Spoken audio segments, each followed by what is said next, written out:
নমস্কার সবাইকে, welcome back to my channel crafty DIY. তো আজ আবারও একটি সরস্বতী পেন্টিং নিয়ে চলে এসেছি। সরস্বতী পুজোর ঠিক আগের দিন বাজারে গিয়েছিলাম যে এবারের প্রতিমাগুলি কেমন এসেছে তা দেখতে, কিন্তু নেওয়ার কোনো প্ল্যান ছিল না। হঠাৎই এই প্রতিমার মুখটা আমার নজর কাড়লো, আর ব্যাস না নিয়ে তো আমি থাকতেই পারলাম না। মুখটি এতই মিষ্টি যে মাকে আমি নিজের বাড়িতে নিয়ে চলে এসেছি। সরস্বতী পুজো তো শেষ, ঠাকুরও বিসর্জন হয়ে গেছে, কিন্তু মায়ের তো আর বিসর্জন হয় না। তো সেই কারণে আমি মাকে নিজের মতো করে সাজাচ্ছি।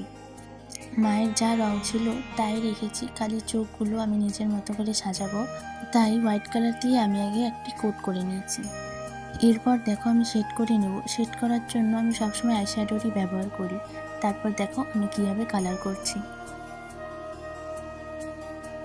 চোখ আঁকার আগে আমি সবসময় খয়েরি কালার দিয়ে আগে একটা লাইন করে নিই, যাতে আমি যদি ব্ল্যাক কালারটা দিই দেখতে বেশি ভালো লাগে। প্রথমে মাকে আমি অন্য কালারের শাড়ি পরাবো ভেবেছিলাম, তাই আমি চোখের ওপরটার আইশ্যাডোটা ওইভাবে দিয়েছি, কিন্তু পরে তা আমি চেঞ্জ করে ফেলেছি। বিনারটি আমি কালার চেঞ্জ করব না, বিনারটি এরকমই থাকবে। তারপর আমি মায়ের ঠোঁট, মায়ের হাঁস, তারপর পদ্ম ফুলগুলো রং করে চেঞ্জ করে ফেলছি। এখানে আমি চুলটা খুলবো না, চুলটা যেমন আছে তেমনই থাকবে।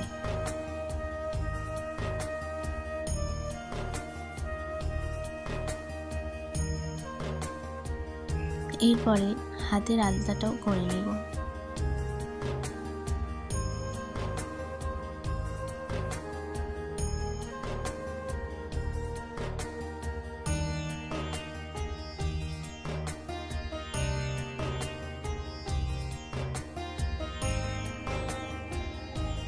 এখানে মা যেমন ছোট্ট বাচ্চার মতো, মায়ের বাহন হাঁসটিও কিন্তু দেখো বাচ্চাদের মতো একদম।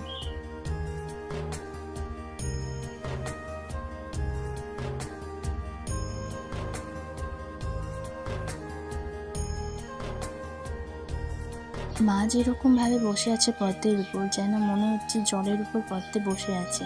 তো আমি নিচটি জলের মতোই করে দেব। মায়ের যে এখানে লাল পাড় সাদা শাড়ি পরার, দেখো সেই জন্যে আমি একটা ভেবেছি, কিন্তু সেটা কিন্তু মানাচ্ছিল না, এই শাড়িটি মানিয়েছে। সমস্ত গয়না পরিয়ে নেবার পর মা এবার নতুন সাজে তৈরি। তো তোমরা জানিও তো কেমন লাগছে আমার মিষ্টি সরস্বতী মাকে।